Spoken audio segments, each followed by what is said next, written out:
अस्सलाम वालेकुम जनाब। अज साढ़े नाल तशरीफ आवरा है मुदस्सर गोंदल साहब ते अज दूजी वीडियो किस दा खुशहाली फिर करने अज थोड़ा तबसरा अखबार फलस्तीन गजा के मुसलमानों का जोड़ा जुल्म सितम हो रहा वो बारे जनाब तबसरा अखबार करते हैं। मुदस्सर साहब को पूछते हैं मुदस्सर साहब क्या हाल है जी? जी हाल है।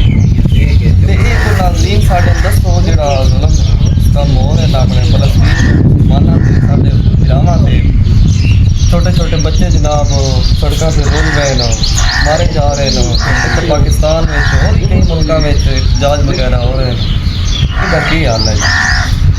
इसका हाल जनाब जहाज ही है। असी तो जेडे मुसलमान बने खाली असी रैली कार्ड छड़ी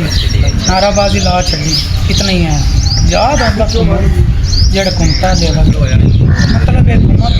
असला देवा इजाजत दे फिर तो वो बंदा जाए मतलब असी जाके की कर डंडे मारा डंडे ना क्या जहाज हो गया अगले को टैंक नो मसाइल नो अन्ना नो पावरफुल मुल्क ते जिया देखना कोई शक नहीं उन्ना बच्चों पूरा शहर सोशल मीडिया पूरा शहर उन्ना जड़ असी मुसलमान की नारेबाजी रैली कार्ड छड़ी नारे ला छड़े देखो ना जो अगे याद आता है ना साढ़े अल्लाह के नबी सल्लल्लाहु अलैहि वसल्लम अल्लाह के नबी खुद याद करते हैं। जेड़े जेड़े साहबा करम हजरत अली रज़ी अल्लाह अन्हु खुद याद करते अगे आप आते साढ़े लीडर साने नारे मगर आया मगर लाया ना इन्हों की अपनी कोई औलाद याद करना ना इन्होंने भरावां करना ना इन्होंने आवाम जनाब की है जी रैली कार्ड हमायत होगा साड़ी कबूलियत इस नाल क्या जेड़ा गजा दी या जेड़ा फलस्तीन में जुल्म रुक जाए मेरा ख्याल जिन्हें तक घूमती ले जनाब मकता सवाल ये है कि जहाज की तो वैद हाल जहाज ही है उस बिना अजकल एक ट्रेंड पाकिस्तान में बनया जी बाईकाट ये बारे थोड़ा जा नाज़रीन नौका करते बाईकाट करने नाल क्या फायदा हो जाना साढ़े मुसलमान जी शहीद हो रहे कोई नहीं मतलब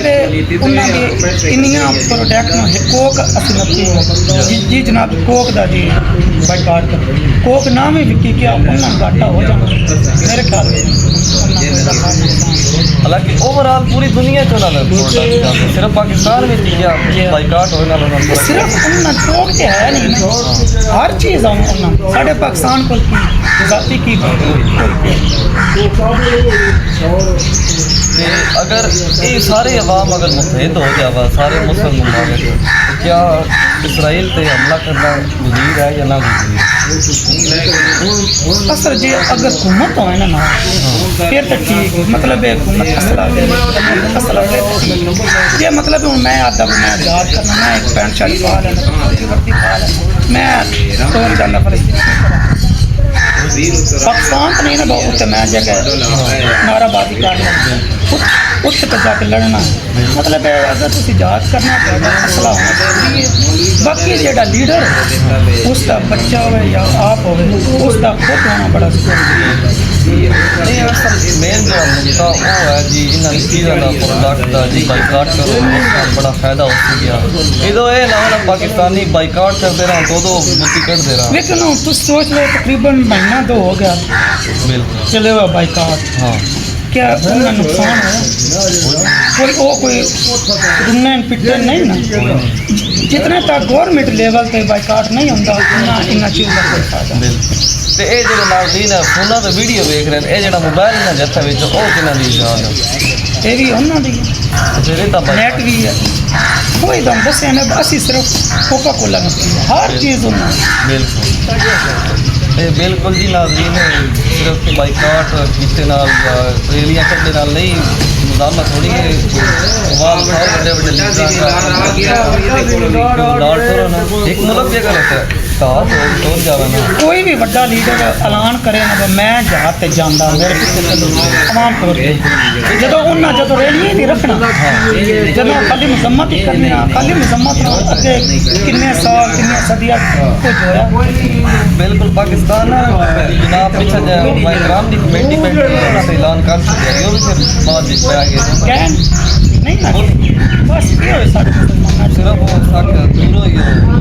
लाहौर का ਉਹ ਜਨਾਬ ਮੌਲਵੀ ਨੇ ਐਲਾਨ ਕਰ ਛੱਡਿਆ ਮੌਲਵੀ ਐਲਾਨ ਕਰ ਮੈਨੂੰ ਪਤਾ ਹੀ ਨਹੀਂ ਸਾਡੇ ਹੁਣ ਮੁਫਤੀ ਮੁਨੀਬ ਰਹਿਮਾਨ ਜੱਸ ਉਸ ਦੀ ਔਲਾਦ ਜੱਸੀ ये आवाम जी छोटी छोटी साडी है जनाब डंडे झंडे शंडे लैके भजड़ा दे यार कोई नहीं लोड़ कोई भी अगर रैली शैली होगा अगर बड़ा जलसा इस्लामाबाद उन्होंने दी पैसी दवा अलबत्ता जमात इस्लामी है जनाब जलसा किया बड़ा अच्छा किया बड़ा बेहतरीन ਉਸ ਦਾ ਇੱਕ ਅਸਰ ਹੈ हाँ उन्होंने दी क्योंकि होया ना अंबैसी के सामने उन्होंने असर पाना जी हाँ। पूरा पाकिस्तान जनाब इस्लामाबाद दे झंडे लहराए